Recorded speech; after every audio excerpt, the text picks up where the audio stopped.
Stacy! Michael, how are you? I'm really, really, really good today. Do you know why I'm so good today? Why are you so good today? Because half of the number 88 is 44, and 44 is our episode that we have right now. That's right. Listen, who the hell put 43 on there? You get that? I want them fired. We run a high-class joint here. Who put 43 up? I'm so Ruined my big opening. I was so busy with making sure this was ready. Stacy, we do the banner. Stacy, we have no room in the organization for people who cannot Keep know how to up. count. Keep up. Damn it. Don't they know who you and I are? Right? God, fire that person out of here. Charlie, fire him. Get him out of here. Can't stand Oopsie. idiots. Incompetence. It's terrible. The help these days. Good night, everybody. I have a challenge for you, Michael. Are you All ready? right. What do we got? Yeah. What movie was released when Stallone was 44? What movie was released when Stallone was 44? That's got to be somewhere, if I'm doing my math correctly, and anyone who knows me knows I'm an incredible genius when it comes to math. So, 56, 56, 66, 76, 86. Okay. I'm going to go with subtract the 3, carry the 1. I'm going to go with the 89-90 era. Uh-huh. And I'm going to say Rocky 5. You got it.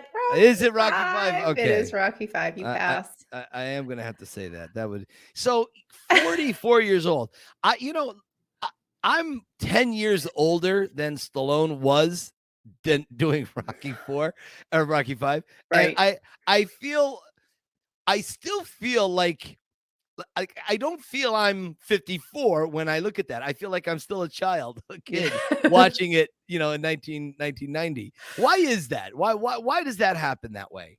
Like, even though I'm 10 years older than the movie role we're talking about, that his actual age. Yeah. Why do I see it like I'm still a kid? Like, you know what I mean? Like, I don't. It brings you back. You know what I'm saying? So. It brings It you must. back. Yeah, absolutely. 21 years old, 22 years old when that movie came out.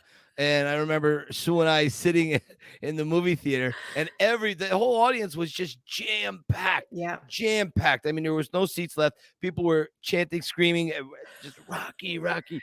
And at the end of the theater, everybody's walking out going, that's Rocky 5, huh? Uh-huh. Okay. All right.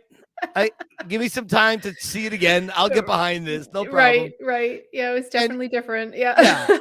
And Stacy, a lot of people in the Rocky fan universe, they give a lot of hate towards Rocky 5. Sly himself has mentioned his own issues with it, and I completely understand and respect that. Yeah. But there's still something about Rocky 5. There's still a magical element for me, where Rocky is at least back on the streets. He's in Philadelphia. He's got the fedora and the coat on again. And I just think, it may lack a little something here, or maybe people didn't want to see Rocky lose all of his money and be so poor again or whatever. I don't know. I was okay with all of it. It's hard for me to drum up a lot of negatives about Rocky 5. But I understand why people find it limiting in appeal. I get it. Sly says the same thing. Yeah. But wouldn't you love a Rocky 5 director's cut from Sly? Yes. Are there rumors about that? Is that Yeah. That's on the table, I thought. It's in discussion. Because Rocky versus Drago performed very well, and I know it is on the table, and I've asked Sly twice, and he said he would absolutely love to commit to that. He would take the time and commit to it. You're talking about a guy that's as busy gets, and he would take the time at this stage of his career to work on it and improve Rocky 5. That is something I'd love to see. So I don't know if MGM is watching, if they're listening, think about it, MGM. I think it's something that fans would love. They really would. They really would. And put those specials back in. There's so many deleted scenes. There's so many behind the scenes making of documentaries. With the exception of Rocky 1, there is an hour or a 2-hour long documentary of every Rocky film. Yeah. They're all out there in vaults. MGM, you have it. Put it in the DVD releases. Yes. That's my 2 cents worth. Yes. I completely agree. It'd be cool. I'd love those outtakes and the behind the scenes. And like I said, Rocky 4, the director's cut, seeing all that extra stuff.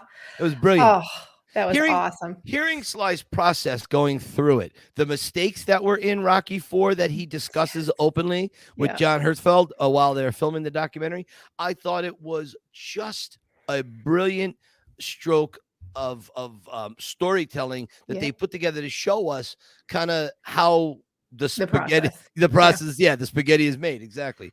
So more spaghetti. Right, spaghetti dripping with spaghetti. I love that analogy. When you're passionate about something, you just in the spaghetti, it's just for like those of you who missed episode 43, you'll have to go back for that. Yes. Understand that reference. If imagine a giant pasta ball, right? Spaghetti with red sauce in it, and imagine combining that with Spider-Man's web slingers.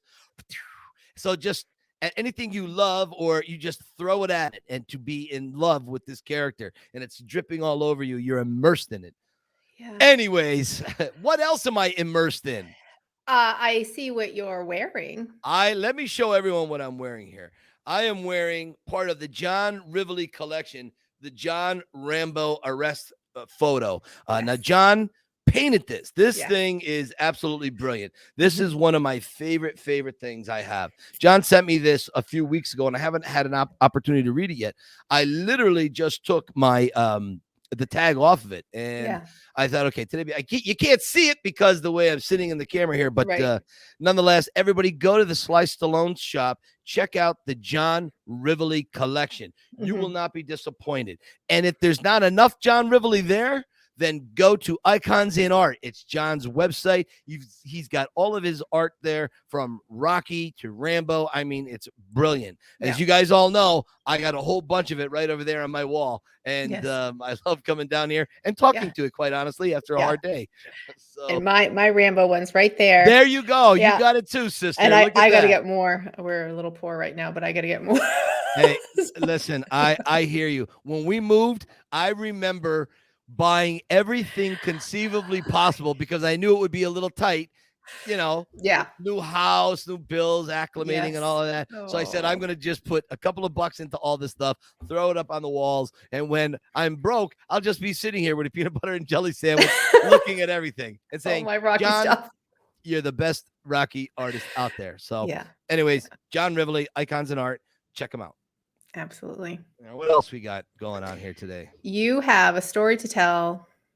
Drago, Apollo Creed fight. I do. Okay, this is kind of interesting. So every once in a while, these things pop into my mind. I have thousands of questions I want to ask Sly that I'm in the process of doing, and that we're going to get him on the show, and he's going to hear. We're going to get it straight from him as well. But this one day back in May, I came across a photo of Paulie holding the skull from the Drago-Creed fight. And I thought, how odd is this? Why would Paulie hold this skull on a stick? It's crazy. Is there any pictures laying around? Can we get the art department to pull up one of the hang on. I don't know. It's a little hard to see. It's a little dark, but it's a little dark. But you'll remember this scene. They're all wearing the Boss hoodies, right? The Boss sweatshirts, and Paulie just sees this skull on a stick with feathers in it, and he grabs it and he starts walking to the ring. So I sent this picture to Sly, and I said, Sly, what is this? Why would Paulie have this? This is crazy, right? And he wrote me this beautiful wow letter. Yeah. Nice. It's in detail. That's the thing I love about Sly. If he I love many things about the guy, but if he has the time, he will give you a very thorough answer. He understands what it means to us, and he's great like that. Okay. So here it goes. I know it's absolutely bizarre and appeals to my warped sense of humor. What happened was this. We had no time to actually do this scene. It was primarily just a bare stage with a ring on it.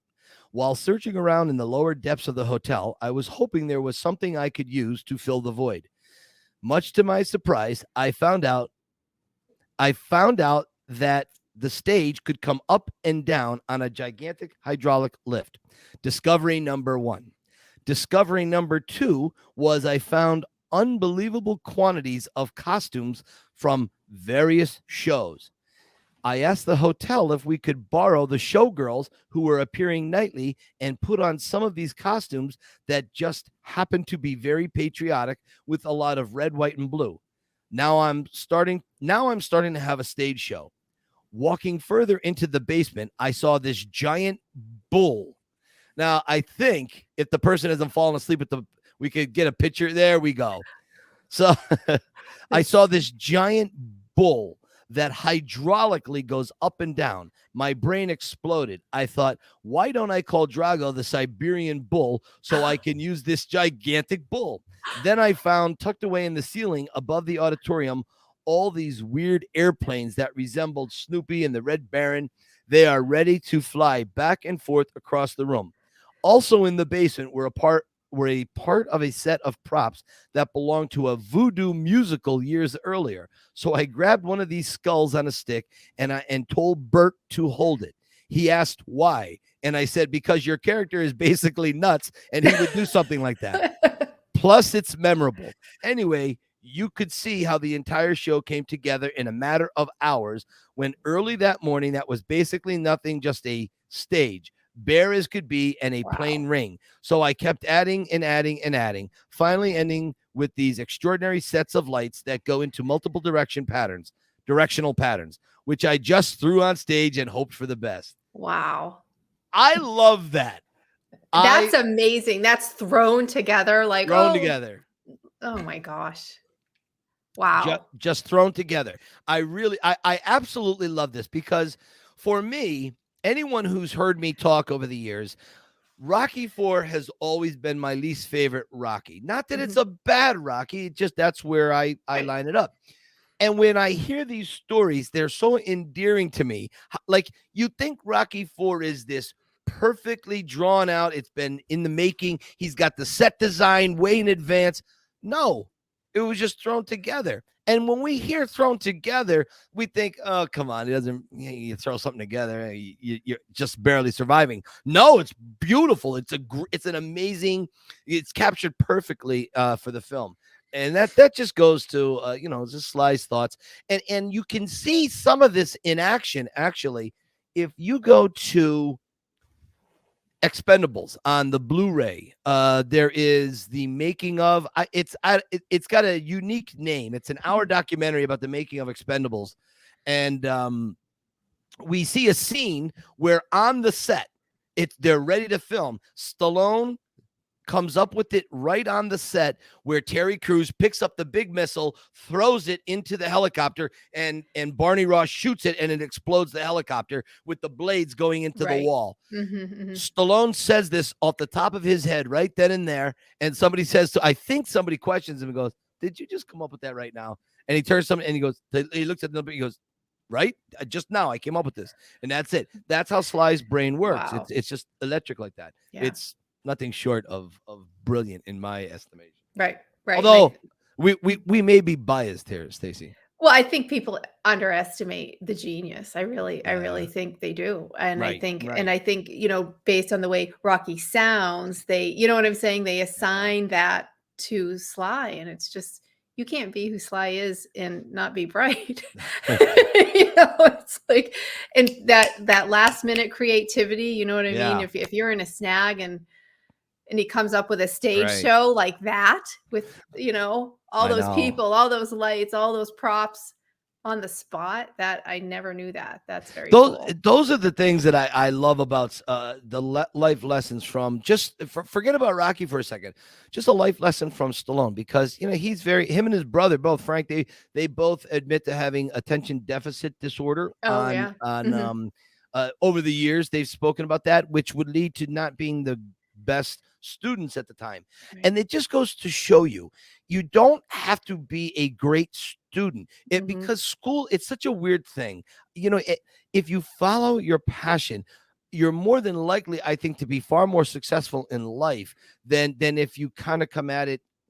Maybe I'm just speaking from my point of view. I guess I'm just speaking from my point of view. But those two follow their passions and were very successful in life. Yeah. So kids, if you're not that good in school, don't worry about it. Try your best, keep studying, do what you can, but always follow that passion. For sure. I mean, level of education has nothing to do with intelligence or capability. So, you know what I mean? So and there's a million examples of people I could get into right now who are people we know every day who never stepped foot into college. Some of them didn't even graduate high school. So it's all about hustle. It's all about motivation and drive, and you're right. Keep moving forward.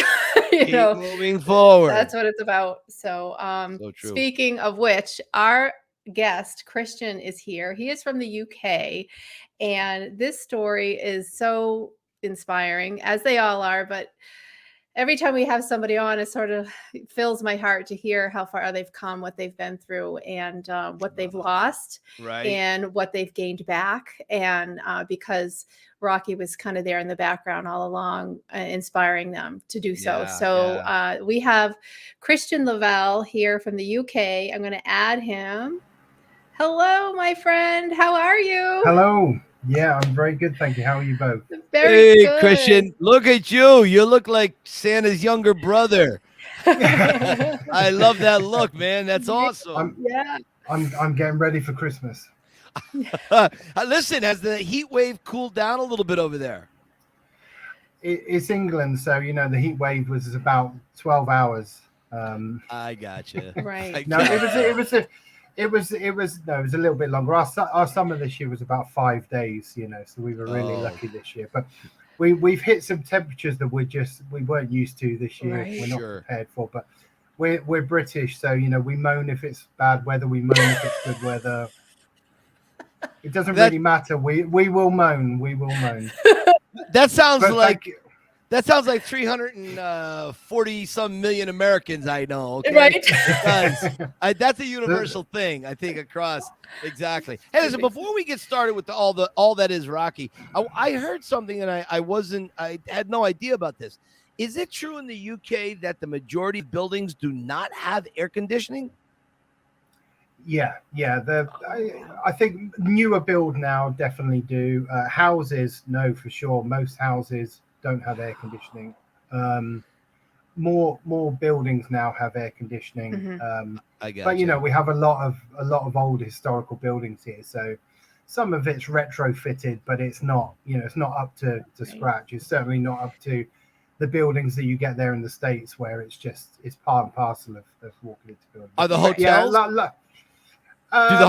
Well, my wife works in the hotel industry, so she's going to kick me whatever I say here. So, like if I come to visit you guys, right, and I stay at like the Holiday Inn or somewhere, would they likely have air conditioning in the rooms? Yeah, I think the majority of hotels have it or either retrofit it. Gotcha. The problem is we've got hotels here that could be 500 years old. Right. So it's very difficult to retrofit a lot of things because here, when you have buildings that age, of course, it's very strict about what you can and can't do to them. Of course. We have to be careful with stuff like that. But no, we would sort you out a good hotel with some air conditioning, Mike. Don't worry. That's good because I know it's very elegant and the historical value, 500-year-old buildings and so on. But you know what? If they ain't got no air conditioning, they could be 1,000 years old, built by aliens. I'm not going to go see them. No, I'll hook you up. I've got to connect. All right, I'm going to keep you to that promise, my friend. So listen, we are so excited to have you here. I know you wrote us some quite beautiful letters a little while back, and we were both captivated with your story. And actually, Stacy, why don't you lead off with Kristian? Why don't you get this ball rolling? Yeah. So Kristian, you had mentioned, you were born in 77 and you were introduced to Rocky by your dad. And I just loved the very, very beginning of the story. You came home and was it Rocky 2 was playing on a VCR and you were hooked or something like that. Just start right there. Yeah, I believe it was Rocky 2 because I think what probably caught my eye was, the running the steps with all the kids. So automatically at that age you've got that connection there. I believe it in my memory it's Boxing Day. It's on television. I'm pretty young.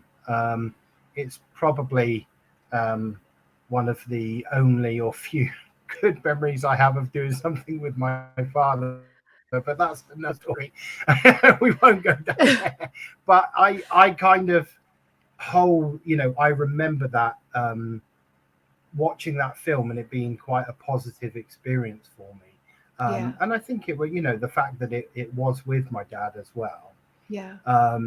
And then Rocky 2, and I know the question will come up as to which is my favorite, but I think Rocky 2 was without a doubt the one I watched a lot as a child because it was on a lot. And then as a kid, you don't have the maturity to understand the nuance of the first Rocky as much, although that had a massive impact on me. Rocky 2 has, for a child of a certain age, everything that you want to have, the training montage, the run in the steps, obviously Rocky winning at the end, which as a kid, I think if I saw the first one first, I think the ending would have just probably confused me at that age or disappointed me. Obviously now I see it for the genius that it is, and I think I did from a younger age anyway. My favorite is Rocky 1. Okay, got it. Yeah, well, Rocky 1 has everything. I think I'm a huge film geek in general. I'm a huge film score fan. And Bill Conti, John Williams opened up classical music for me in a way that I perhaps never would have been able to find a way into that type of music.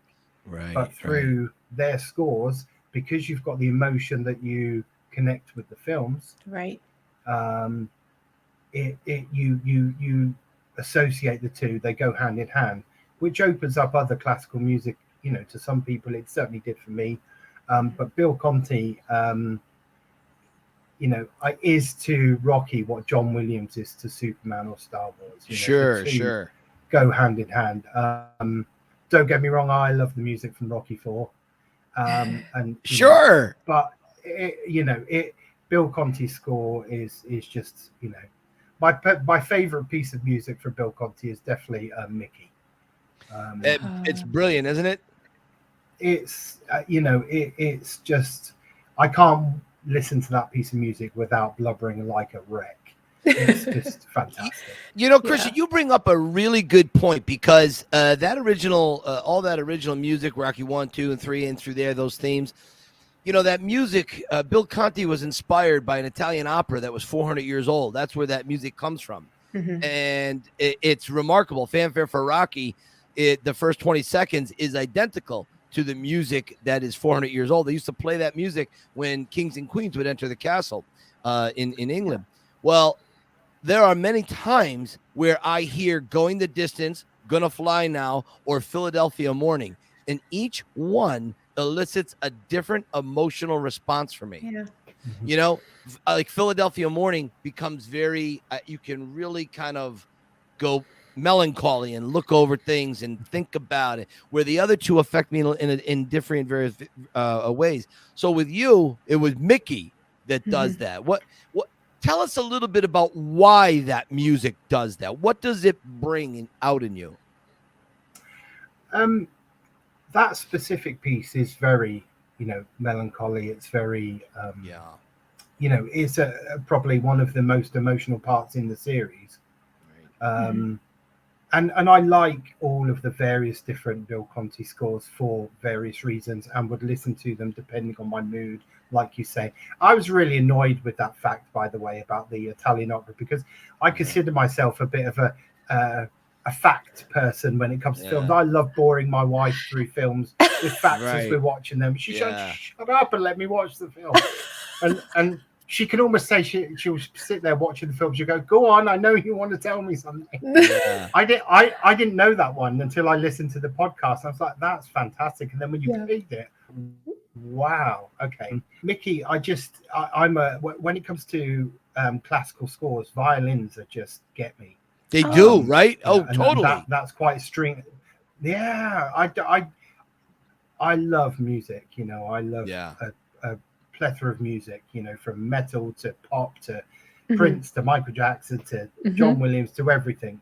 But classical, particularly film scores, touch me more than anything else. That, you know, and that one just gets me. It just hits me. I think you can relate it. It's relatable if you've lost people. Sure. If you've had moments in your life where you've experienced loss of any kind. That piece of music, you know, works alongside those emotions. What do you think it is about Rocky? What do you think that connection is that has you hooked so deeply and profoundly? Tell us a little bit about where that all started at. I think I like I said, I'm a big film geek in general. Rocky I've loved since an early age. I've got very young memories of being on a flight to South Africa. We were planning to emigrate there, and you used to get these tape decks where you would read along a story as it played. And there was a Rocky one that I had, and I've looked for it since, and I can't find it anywhere. And it was about Rocky saving a youth hostel. That's the memory that I have. The details on that could be, you know. So I had this connection to Rocky from a young age in terms of he was just a good person. He was normal, like everyone that I know. You know, he's a normal guy. Life throws things at him, and I think one of the important lessons. I think first of all, you could tell that Stallone has a deep connection to the character. Yeah. And that the character, you learn things from him.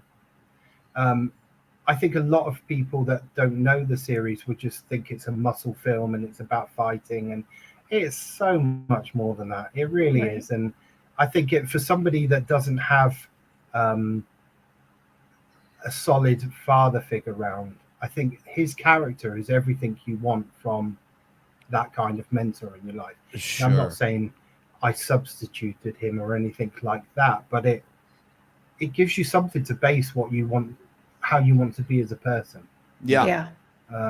And help people, and more importantly, if you face struggles, which everybody does to a different extent through their life, it's important to take stock of that and even think about it and, you know, process it. But most importantly, don't let it overwhelm you and overcome you. Don't let it be your life, because it's so easy to dwell in things. And people have the right to as well. People have had some really horrible stuff happen to them, but, you know, Rocky dusts himself off, gets back up, and keeps fighting and keeps moving forward. Obviously, there's the speeches. And were you ever able to apply that in your own life to get up and dust yourself off and keep moving forward? Yeah, massively. You know, I'm sure, you know, if I have people that listen to this, they'll go, "Oh, here we go," you know, because people have very limited patience with listening to people talk about things that have happened to them. But not on this show. That's what it's all about. I think it's important. It's why one of the reasons this show is so important, because there are people out there struggling, and to hear people that have struggled and got through it, you know, is really important. I had kidney failure. I was born with one kidney. Didn't know about it until I changed doctors. Lived most of my life into adulthood fine with one kidney. Changed doctors, found out I only had one kidney because I started to have some problems. It resulted in me having kidney failure, losing my job because I didn't have a contract. I was on probation. So they just got rid of me because I was in hospital. Probably the first 6 months of that job, I probably spent 3 months of that on and off in hospital. Wow. And then I started, I had an appointment with my doctor to see how the kidney function was going, and was basically told, you need to go on dialysis or you're not going to make it till Christmas. This was in sort of an October, I think it was. So then I went to the car and I sat in the car and I had some tears, and then things started to take a bit of a tumble from there. I lost my house. My house got repossessed because I couldn't keep up the mortgage payments. And I think in hindsight, I didn't realize it at the time. And in fact, it's only in the last sort of 3 or 4 months that I've realized. I walked out of that house when I knew it was getting taken off me. I left all of my possessions in it, apart from a few clothes. And I just went away from the house and I never went back there. I left. And when I say everything, I mean family photos, memorabilia, signed things, computers. I think in hindsight, I was in a bit of a breakdown. I think I was having some sort of breakdown. My sister was probably the main support that I had during that time. My sister, was amazing, sorting things out for me, but there was support, lacking in other areas, and I felt quite isolated and alone at times, and I just wasn't coping. So anyway, ended up in a homeless hostel for 4 months, and then I got a flat, and the whole time I was on dialysis. So I was doing 15 hours of dialysis a week. And then I did dialysis for 5 years. And during that time, I couldn't work. I was too poorly. Some people are able to work. Some people, aren't. And then I got a phone call. But I was saying to you guys in the email that, and I sent a message to Stacy. I was saying that during that time, I have memories of being in that hostel, bearing in mind I didn't have any possessions left. Somebody had given me, I think it was an old Xbox or PlayStation at the time, and I had the Rocky game. And I played that game because I was stuck in this hostel in a bunk bed in this room. Yeah. I kid you not, with Harry Potter bed sheets. Okay, they weren't mine. They weren't mine. And the game kind of took me away from everything. So I have my Rock box set and I have my Rocky game, and people disappeared. I had, people, when you're too poorly to do things, and when you haven't got the money to do things, you find out who the real people in your life are. Yeah. Because people disappear. They disappear, Don't get me wrong, we all have friends that we don't speak to for a year, and then when we do, it's like you were with like them you pick 5 up. minutes. Right, absolutely. And I have those relationships, and they will always be with me. Do you think? Let me ask you this, Kristian. Do you think that some of those people that were your friends stopped being your friends because they couldn't compete with the size of your thumbs from playing the Rocky game all the time?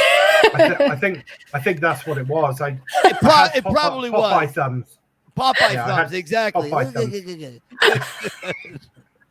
Good. Yeah, but during that time, and then things. Friday the 13th, nearly 9 years ago, I got a phone call to say that they'd found a match for me, and I got a transplant. Really? Wow. That's where life started to change again. And within a year of that, I was able to work again. And I decided to stop, because I used to do sales. I was a salesman before. You could probably tell because I don't stop talking. But I then decided to go into health and social care to become a carer, because I wanted to do something a little less soulless and a little bit more that gave me, put a smile on my face. And I've been in that industry now for nearly 10 years, and I assess and coach other people in their qualifications now in that industry. So, oh really? But yeah, Oh, without wow. a doubt, watching those films and that sort of ethos from Rocky and what he does, made me kind of slap myself sometimes and go, okay, you're wallowing in this too much. You've got to. There's only one way you're going if you carry on doing this. Right. Yeah. You know, so you've got to find a way to pick yourself up. So I would say to anyone that don't feel bad because you feel like that, but find a way to pick yourself up. Find a positive to latch on to. Find a goal to grab onto and work towards. It could be something simple. It doesn't have to be big life goals that everyone talks about. It could be something simple that just gives you focus to get and move on. And I still struggle at times today. We all do, you know, we all have our moments, but it's important, you know, and that's exactly what those films have done. It's just they show you to keep punching and keep moving forward, you know. Well, that's exactly it. And Stacy, before you say anything, I need you to do me a favor. Yeah. I'm never going to complain about my kidney stones again. Right. If I do, you refer me to episode 44. Okay. Yes, sir. Absolutely. You know, I'm it's very funny impressed. Because I hear people saying, or you know, you notice it. People say, "Oh, I'd sell a kidney to meet so and so. I'd sell a kidney to do that," and I just side-eye them. I'm like, really? Oh, really? Yeah. As if you know. Oh my goodness. Okay, here we go. Boom. Yeah. What? No, I was only. It was metaphorically. I want my kidney back. Yeah. No, kidney stuff's no joke. I mean, people have to understand that's your filter. That takes all your poisons out of your body. You know, if that's not working, you're in big trouble. And and it's also a very long journey. You know what I'm saying? It's not, there are so many ailments that you can get over in a month or 6 months. I mean, it's years. You went through this for years and it's. Well, somebody explained to me once that they said, because, you know, I was struggling, that I had, you know, some therapy and things like that. And they would say you're mourning because you're mourning what life you had planned and that you were working towards. And then suddenly that's taken from under you. You know, and now, like, you know, I've got my Adrian, you know, my wife, and, you know, and I need to send you a picture, actually. We did during How did lockdown, you two meet? We met on a dating site. Nice. No, really? Nice. Yeah. Wow. It's horrible. It's not nice. It's horrible. They're horrible places. Really? But where else would you go in today? Like what? Because Kristian, I always have this question I ask people on my tours that say that they met like on dating sites or whatever. If you're someone who doesn't go to a bar, you don't belong to social groups, you don't belong to a softball league, bowling league, you don't go out much, where do you meet someone today? That's like the computer is a logical step, right? Right. I think so. Yeah. And yeah, I think so, because, you know, we got to know each other before we kind of met each other. You know, we didn't have an ice rink to go on a date to, so we just I was actually an hour and a half late for our first date. Oh no. Did you leave your watch at your original house? Did you not take your watch with you? If you took one thing, the watch. It was a nightmare. Oh no. I got lost. It was one of those farcical films where, you know, something happened, then something else happened, and eventually I got hold of her and I was like, please don't think I'm being an idiot. But she came back. She'd already left. She'd gone home. She was sensible. But you know, we got engaged a year and a half later in New York. And then we got married, and so. And where are you? Where are you guys at now? Where do you live in the UK?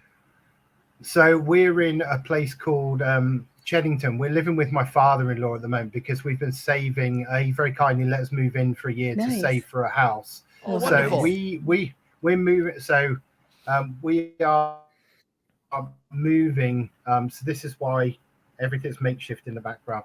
We are moving on the 12th of August. We've bought a house. Congratulations. So so we're doing that now. So this is, you know, obviously a big deal, bearing in mind I lost the house before. Yeah. It's taken all this time to recover from that. Are you near Manchester, London, Birmingham. Where do you fit in? So at the moment, I'm about half an hour from London. Okay. Oh, okay. Yeah. So about half an hour north of London. So this place has, Batman Begins. Of course. So this place about minutes from here is the house, the mansion, Wayne Manor from Batman Begins. Well, you certainly saved up very quickly. That's awesome. Yeah. That's my new house. Does it come with the Bat Cave? I know. Because I'll be there. Well, luckily my wife has sewing skills, so the bat suit is going to need to work on it before I can get into it. Nice. Oh, so funny. Hey, question: is your wife a Rocky fan, or did you turn her into one? She wasn't. She hadn't watched the films, and we have those conversations about the two things we talk about most are what are we having for dinner and what are we going to watch on TV. We can never agree on them. So we actually sat down to watch Rocky, and she really enjoyed it. And within about 2 weeks, we've watched all of the Rocky films. She's been to see Creed with me. We went to see Creed. She hasn't been, because I've been to the film premieres as well in attempts to meet Sly. She hasn't been to a film premiere yet, but I'm going to drag her along at some point. Nice. So yeah, she loves them. She really enjoyed them. Oh, I'm so glad. Well, that's really a good thing, because it would be a shame to have to cancel the proposal because she's not a Rocky fan. And let's face it, you would cancel if she wasn't a Rocky fan. It's in the contract. I had it written into the contract. Smart man. It was simple. It was that Superman. You've got to accept that you're going to be third to those two. Right, yeah. What's behind you? I see a couple fun things behind you. Oh, so I've got my Shamrock Meats advert on the back of the rock. Nice. Robe. Excellent. And I'll show. I don't know if you can see this. I'll just show you. Is that the Glen Foley? That's the Glen Foley print, right? Yeah. Oh, so nice. Yeah. Folan. I apologize. Yeah, Glen Foley. He is absolutely phenomenal. What an incredible skill, and he himself has an incredible life story. That's a beautiful piece of artwork. Yeah, absolutely. Wow. And he's a great guy. Met him last summer. Saw wonderful. him painting the follow-up to this picture. Oh, so it's another Matrix and Rambo picture. Excellent. There's a he's follow-up. got the Rocky pictures. Yeah, he's done a second one. He's done some fantastic pieces. He's just done a Rocky and Apollo one thing. I think that's made of shattered glass. I'll have to pull it up. He's incredibly talented. Yeah, he's incredibly talented, and his story is amazing. He's got a very amazing story. I was captivated when I first heard about it, and boy, he'd be somebody that I'd like to get on the podcast too, Stacy. We should reach out to him. He really is. He's quite exceptional. Yeah, I'm going to have you send me those pictures. I would love to add those here. No problem. And Glenn started an art course in prison. Yeah, I know. Yeah, and his work is phenomenal. He's now met Sly, he's met Arnie, he's met all of the people. He gets commissions from them to make paintings. Right. So his work is incredible. Absolutely incredible.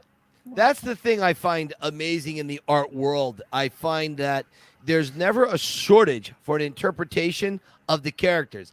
I mean, obviously it's centered with Rocky, Rambo, and all that stuff, but just in general, artists come in all shapes and sizes, and so do their creations, and they're just amazing. I wish I had more walls, so I think I'm going to put walls inside of walls inside of walls. It'll be like a maze. Cubicles. They'll find me 6 years from now. I'll be like Jack Nicholson, slumped in the corner. Couldn't find my way out. Drooling with an axe handle. Here's Mikey. I'll have the microphone and just looking at all the art. I'm determined one day to have a print of Sli's up on the wall. Oh yeah, definitely. Yeah, and Sly's got great stuff too. Yeah, he really does. He does. So I didn't show you my pièce de résistance, my main piece. yeah. So I about 6 to 8 weeks ago, a friend of mine, I saw them posting. There's a Rocky Balboa collectors Facebook group. Yeah. And I didn't know about it, but I saw him share a post, and it was to win a signed glove by Sly. Oh. And it was £10 a ticket. They were only selling 68 tickets, and so I thought, okay, I bought ticket number 13, and then nice. How nice. That's my a collection. Goodness. That's nice. Wow. You have so many pictures to send me, my friend. Send away. No, I will send them. Oh, congratulations. Yeah, so that was something I never thought I would get to own. So I bet there was, I'll tell you what, we're living in amazing times. Everything from the Sly Stallone shop and the opportunities fans have to buy replica clothing, whether it's the boxing shorts, the Italian Stallion jacket, the Tiger, whatever, the gloves, signed gloves. Nice. Yeah, I love that. I saw that a few years back on a poster. Somebody sent that to me, and I thought that was one of the greatest ideas. Rocky running up Mount Drago. I just thought that was brilliant. I bought this to meet Mr. Drago himself, and I wore it to have a photo with him. How did it go? That was last summer. Yeah, it was good. He's a big guy. I mean, I'm a big guy, but he still looks like he's in incredible shape. Incredible shape. He's got good shoulders on him. Yeah. And I got to, because it was at the Arnold Sports Festival, and Sly was there. Yeah. But I managed to get to see Sly up on stage talking as well. Which nice. was fantastic. Was that when Arnold comes on the screen? Yeah. So I didn't have tickets for that particular part. I got you. But on the day, a friend that I'd made through one of the groups had said to me, a friend of his couldn't go to the talk, so did I want their tickets? So my wife and I were like, yeah. So we got to see him and Dolph talking, and then Arnie popped up on stage as well. So that was incredible. I love when stuff works out like that for really just good people who just have a love of this character that's just so pure and just driven by passion. I love that so much. I'm so glad that you had reached out to us earlier and told us your story, because I really think it's one people should hear, and a lot of people will hear it as we go on. Stacy, before we let Kristian go, before we let him move on to having dinner with the High Council out there in the UK, or a barrister of some sort, is there anything else that we missed that we want to bring up that we want him to hit? No, you hit all the points that, you sent me the email, and I was so happy you got to hit all those points. And I just love your story and how Rocky applied every step of the way, whether you were going through something good or bad, and to see, that you were diagnosed with something that's out of your control, and you lost a lot because of that. And then now you had your transplant, and now you've bought a house, and everything you lost, you're getting back. And all along, Rocky's kind of whispering in your ear as you go. That's the stuff we love. Yeah. Another guest that you had on quite early on, I think episode 12 or something, said it perfectly. And he said Rocky's like the imaginary friend that you know. Yeah. And it's true, because a lot of people go, oh, you're obsessed with the films or whatever it is, but these things help, and when you can relate to certain things and things like that, they help you through moments in life, and that time when I saw Sly in that talk, I was in a coffee shop at that event with my wife, and we sat there having a coffee, and she's like, she calls me Lovell. She never calls me by my first name. She's like, Lovell, Sly, there's Sly. And I was like, she was like, Lovell. And I looked up, and he's walking along the concourse across the venue, going to one of the photo shoots. Yeah. Nobody had seen him. Nobody had spotted him. And I just went, Sly. And he just went, hey. And I was like, see? That's a win. That just made my life, because that's brilliant. Then everyone realized he was there, but for a split second, I just had that moment, and I know I'm going to get another moment with him at some point. I'll make it happen. I agree. I bet you will. But that was incredible, absolutely incredible. I got the and I was like, what a thrill, man! I get that. I get that. I really do. Yeah. Boy, that's amazing. All right, listen. Before I let you go, you've got 30 seconds in an elevator, my friend. What do you say to Sylvester Stallone between floors? So I thought about this a lot, and I it's very difficult to say things that a lot of people haven't said before. But I would want him to know personally what that character, the dark moments that character has gotten me through, and how, the great part about that character is how relatable he is to normal working class people that face the normal struggles of life. I'm not talking about big life-changing things, but just the normal struggles of life. And then I would say to him, I'm not letting you off of this elevator until you tell me how to use those 3 seashells. Demolition Man, right? Yes. Exactly. Yeah, and that's you're not getting off this elevator until you tell me. You're just blocking the elevator. No way, Sly. I would just want him to know that it genuinely at times, having those films, having that music to get you through moments to realize, stop wallowing in what you're going through. My God, absolutely understand what has happened to you and how hard that could be, but ultimately you've got to go forward, and you've got to go forward and find a way of getting to that next place. Yeah. Well, Kristian, I have 2 things to say to you, and then I'm gonna let you out of here. One, you are the very definition of keep punching. That's it. I mean, a lot of us adopt that saying, and we get it, we mean it, but you lived it. You lived keep punching. So that's miraculous. And lots of other people, have had it much worse than me. You're right, but you're our focus right now, and you are the definition of keep punching. So take that and put it on your refrigerator next to the gold star. And the last thing, if what you're doing now, social work and so on, if that doesn't work out for you, you have an incredibly soothing voice. I'm sitting here thinking you could go on YouTube and charge money and read like War and Peace and have people fall asleep to it, because I'm feeling very relaxed and calm listening to the tone of your voice. The timbre, the timbre. Soothing, yeah. I don't know, whatever it is. Very soothing, my friend. Yeah. Well, I've been known to put people to sleep before, so if I can make money from that, that's great.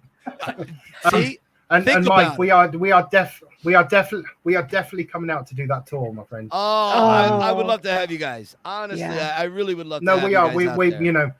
We're big New York fans.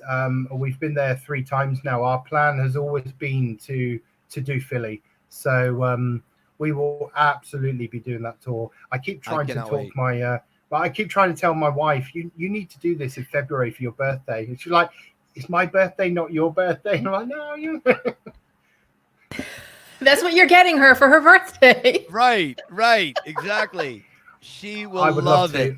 If she gets to go to the States of Philly, I think she would be happy. But we will definitely be coming over at some point to do that tour, without a doubt. My friend, I thank you so very much. I will be looking forward to it. Stacy, any last words? That's great. Just lovely. You're so sweet, and good luck on the house and hanging your paintings, your Rocky paintings in the new house. That's That's a real win for you. That's, you know, what a long journey to that. Yeah. No, absolutely. And you know, putting those pictures up, you know, in my man cave is yes, definitely going to be great. Yeah, absolutely. But thank you so much for having me, guys. Thank you, Kristian, and keep punching, my friend. Keep punching. Keep punching, guys, and all of the others out there that are going through anything. Yeah. Thank you, buddy. Thanks. Bye-bye. Thank you. Thank you. Bye-bye. Oh, what a great guy. So sweet. I just love that he's, number one, he went through something that took years. And so he's taken such a long time negative experience and is now working in that field. Right. To help others make it less difficult. You know what I'm saying? So he's kind of dedicated his life to helping others going through something. I mean, that right there is beautiful. And then, you know, for him to get his house back and him mention a rocky room and you know what I mean? It's just, it's an inspiring story in and of itself that's what Rocky does for us. He reminds you in those dark moments, and then you pick up a Rocky video or watch a Rocky movie, and then you just think just for a minute, you know what, maybe I can rise above this. Maybe I can do a little bit more to lift me up and out. And you said it. He is the definition of keep punching. Just beautiful. I never heard that angle before, that story angle with living in the hostel with a video game, a Rocky, to keep you going.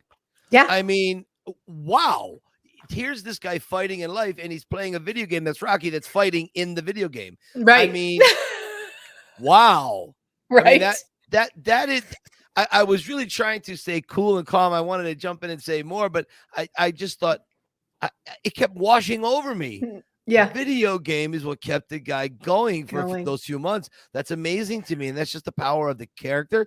It shows the really amazing times, because, you know, I don't know if you know this. I don't know if our listeners know this, but if this was like 1776, he wouldn't have had an opportunity to play a video game. Yeah. He would have been living somewhere along the river. But he was a great guest. I love this story, and I'm looking forward to meeting him when he and his wife get here. Yeah, for sure. Yeah, lovely.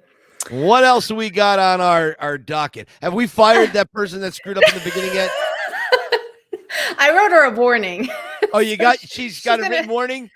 Is that our HR department says we have to give written warnings? We can't just fire them? 3 now before you can fire them. 3? God.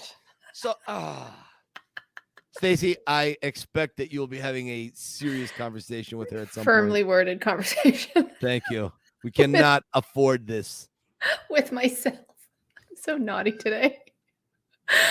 Well, I do have a couple plugs. I actually have some ready. And you know what? I'm throwing one in here that I have to apologize to this young lady. Her name is Claire Stanley. And since we're in a UK kick, I wanted to just give a shout out to her. She sent me this beautiful email a month and a half ago about yes, and how she just loves the Rocky franchise, how it became such a big part of her life. And so she explains, you know, how she came to know Rocky. But these last few sentences, all through my life, the constant that is Rocky has always been there. And whenever you find yourself lost, it's always there to pick you up and point you back in the right direction. And as I was listening to Kristian, I'm like, I have to read this. Number one, she's from the UK, and it's the exactly same sentiment, you know. Right. And she said, thanks for putting the pod together. I love hearing everyone's stories and how Rocky inspires and motivates them. Keep up the great work, guys. All the best from the UK, Claire Stanley. So I just wanted to give her a little shout out, because it was so sweet, and I felt so bad. I'm like, I'm catching up on my emails. I'm sorry this is a month and a half late, but she sent us a beautiful note, and we get a lot of nice notes, and I just love the people who follow us. They're just the sincerity is second to none. You know, when they take they take an hour and a half out of their schedule to sit down and watch us. Yeah, that says a lot, because you know, the most valuable thing we can give each other is our time. That, I mean, what we do with our time. I mean, you know, I'm 50. I'll be 54 in a few weeks. Stacy, you'll be 32. and you know, the clock is ticking, and the more you give of yourself, just your time, just that is such a valuable thing. So for people to do that for us to watch, I really appreciate that. I genuinely appreciate that. 100%. And I totally agree. And it's funny. You said it before. I wish there was another word than fans, because like you said, you don't want it to be like this. Yeah. To me, they all just feel like my friends. I'm messaging with these friends all the time. And I just, I don't know. It becomes like some kind of weird extended version of a family or something. Exactly. It is. It's like a bunch of people that married into the family. Yeah.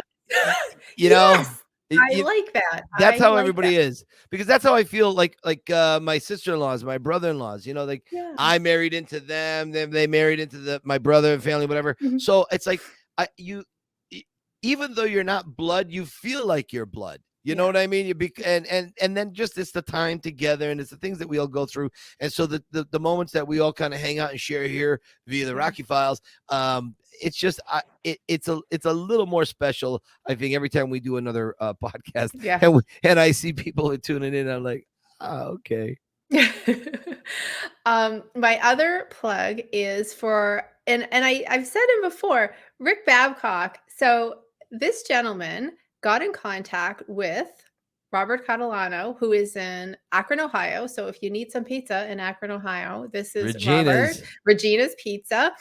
And he contacted Rick about making t-shirts for his business. So then I was like, hey, I wanted to give Rick a little plug saying, if you're out there and you're a business owner and you want swag for your business, Rick can do that for you. And he's on Instagram, he's at RoccoBob33. So well, he's great. He's retired now. He's made us a bunch of stuff. I know right over my head is the Rocky Files logo right there. Yep, okay? There it is. And then I got another one. There's Kunda's Corner right there. I didn't know where to put them because as you can see, you're like everything, I'm just a little full here. You know, a wee bit. You know, just a couple things. Just a little.